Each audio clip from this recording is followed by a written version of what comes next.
ভারতে নারী শিক্ষার প্রসার ও প্রচারে যে সব ব্যক্তিত্ব অগ্রগণ্য ভূমিকা গ্রহণ করেছিলেন তাঁদের মধ্যে অন্যতম অগ্রগণ্যা হলেন সাবিত্রীবাই ফুলে। ব্রিটিশ ভারতে নারীর অধিকার রক্ষায় তাঁর কর্মকাণ্ড ও ভূমিকা অপরিসীম। নমস্কার, সব বাংলায় ভিডিও চ্যানেলে আপনাদের স্বাগত। আমাদের ভিডিও চ্যানেলে আমরা নিয়মিত তথ্যমূলক ভিডিও প্রকাশ করে থাকি। এই ধরনের তথ্যমূলক ভিডিও ভালো লাগলে লাইক করে আমাদের উৎসাহ দিন।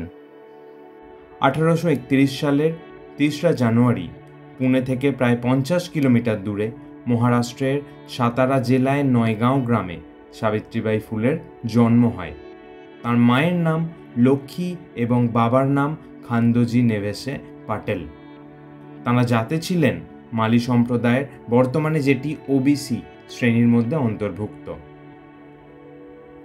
বাবা মায়ের জ্যেষ্ঠ কন্যা সাবিত্রীবাই মাত্র 9 বছর বয়সে 13 বছর বয়সী জ্যোতিরাও ফুলেকে বিয়ে করেন। ফুলে দম্পতি নিঃসন্তান ছিলেন। নিজস্ব কোনো সন্তান না থাকায় পরবর্তীকালে ফুলে দম্পতি দত্তক নিয়েছিলেন এক ব্রাহ্মণ বিধবার পুত্রকে, যার নাম ছিল যশবন্ত রাও। সাবিত্রীবাই এর বিয়ের সময় প্রাথমিক শিক্ষাটুকুও ছিল না। 19 শতকের ব্রাহ্মণ্য প্রথার বাড়বাড়ন্তের সেই সময় নিম্নবর্গীয় আম জনতাদের পড়াশোনা করার অনুমতি ছিল না। কিন্তু সাবিত্রীবাই এর স্বামী জ্যোতিরাও ফুলে তাঁর স্ত্রীকে শিক্ষিত করে তোলার জন্য দৃঢ় প্রতিজ্ঞ ছিলেন। সেই কারণে বিয়ে পরবর্তী সময় থেকেই জ্যোতিরাও বাড়িতেই স্ত্রী সাবিত্রীবাইকে শিক্ষিত করে তোলবার সংকল্প নেন এবং নিজেই বাড়িতে নানান বিষয়ে পাঠ দিতে শুরু করেন। জ্যোতিরাও ফুলে বিশ্বাস করতেন যে তাঁর স্ত্রী পারিপার্শ্বিক অন্যান্য মহিলাদেরকেও শিক্ষিত করে তুলতে পারবেন এবং এর মাধ্যমেই ভারতের বুকে এক নারী নবজাগরণ গড়ে উঠবে। তাই শুধু পড়াশোনাই নয়, অধ্যয়নের পাশাপাশি তাঁর স্বামী তাকে শিক্ষকতার পাঠ দিতে শুরু করেন। নিজস্ব পড়াশোনা এবং শিক্ষকতার প্রশিক্ষণ শেষে সাবিত্রীবাই আশেপাশের অল্প বয়সী মহিলাদের পড়াতে শুরু করলেন। এর পাশাপাশি সাবিত্রীবাই একের পর এক সমাজ সংস্কারের কর্মকাণ্ডের সঙ্গেও নিজেকে জড়িয়ে নিতে লাগলেন। বহুমুখী প্রতিভার অধিকারী ছিলেন তিনি। অসাধারণ কাব্য প্রতিভার অধিকারী ছিলেন তিনি। জীবদ্দশায় বেশ কিছু অসামান্য কবিতা তিনি লিখেছিলেন, যার মাধ্যমে তিনি তুলে ধরেছিলেন নারী শিক্ষার গুরুত্ব এবং অপরিহার্যতা। তাঁর প্রকাশিত কাব্যগ্রন্থের সংখ্যা 2টি। 1854 সালে প্রকাশিত হয় কাব্য ফুলে এবং 1892 সালে প্রকাশিত হয় ভবন কাশী সুবোধ রত্নাকর। সাধারণ নারীদের নারী শিক্ষার গুরুত্ব তুলে ধরে সমাজের অভ্যন্তরে এক নতুন আন্দোলন তিনি আনতে চেয়েছিলেন। পুরুষতান্ত্রিক সমাজকে বোঝাতে চেয়েছিলেন একজন নারী সর্বাগ্রে শিক্ষিত হলেই তার সন্তান পরবর্তীকালে আরও বেশি শিক্ষিত হয়ে উঠতে পারে। সমাজ সংস্কারক হিসাবে সাবিত্রীবাই ফুলের নানান কর্মকাণ্ড রয়েছে।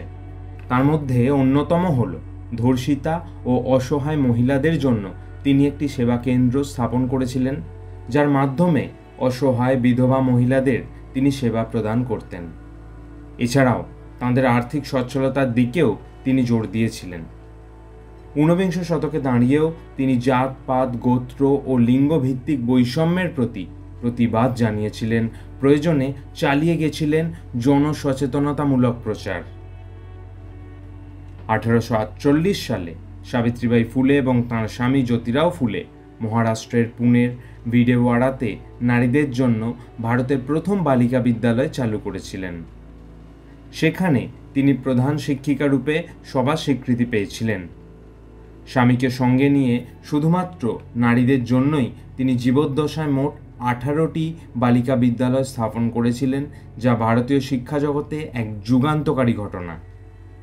সাবিত্রীবাই প্রতিষ্ঠিত সেই সব বালিকা বিদ্যালয়গুলিতে কোনো বর্ণাশ্রম প্রথা বা শ্রেণী ও ধর্মের ভেদাভেদ ছিল না। ভারতের প্রথম মহিলা শিক্ষিকা ছিলেন সাবিত্রীবাই ফুলে। এসব ছাড়াও সাবিত্রীবাই এর উদ্যোগে গ্রামীণ নারীদের মধ্যে সচেতনতা জাগাতে এবং তাদের অধিকারের গুরুত্ব বোঝানোর জন্য মহিলা সেবা মণ্ডল স্থাপিত হয়েছিল। অস্পৃশ্যতাকে দূর করতে নিজের বাড়ির কুয়ো তিনি সব জাতের মানুষদের জন্য ছেড়ে দিয়েছিলেন। উঁচু নিচু সব জাতের মানুষ সেখান থেকে জল নিতে পারতেন। স্বামীর মৃত্যুর পর স্ত্রীদের চুল কেটে শোক পালনের কুপ্রথার বিরুদ্ধে সোচ্চার হয়ে তিনি ধর্মঘটের ডাক দিয়েছিলেন। সাবিত্রীবাই চেয়েছিলেন এক কুসংস্কার মুক্ত সমাজ, যে কারণে তিনি বিশেষভাবে চাইতেন চিকিৎসা ব্যবস্থার উন্নতি।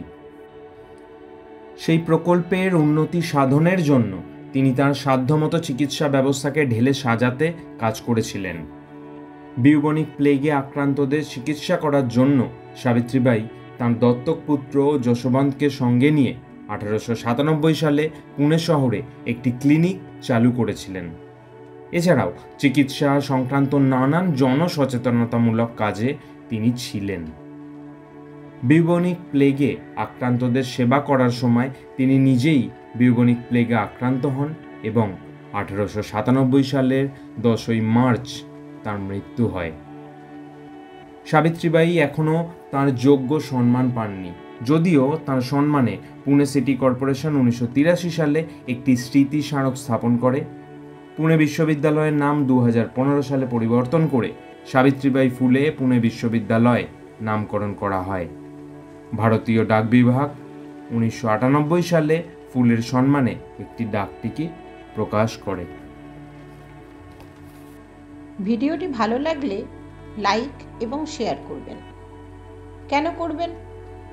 কারণ সব বাংলায় গত প্রায় 10 বছর ধরে বাংলা ভাষায় সঠিক ও নিরপেক্ষ তথ্যভাণ্ডার গড়ে তুলতে আপ্রাণ চেষ্টা করছে। সস্তায় জনপ্রিয় হওয়ার মতো ভিডিও সব বাংলায় বানায় না, অনেক পড়াশোনা করে বাঙালির জন্য বানায় এই সমস্ত ভিডিও। আগামী প্রজন্মের জন্য বাংলা ভাষাকে বাঁচিয়ে রাখার জন্য এই ধরনের কাজে আপনার একটি লাইক ও শেয়ার মূল্যবান। কারণ এভাবেই আমরা প্রমাণ করতে পারি সস্তার জনপ্রিয়তা নয়, বাঙালি সুস্থ সংস্কৃতির পাশে চিরকাল ছিল, আছে, থাকবে।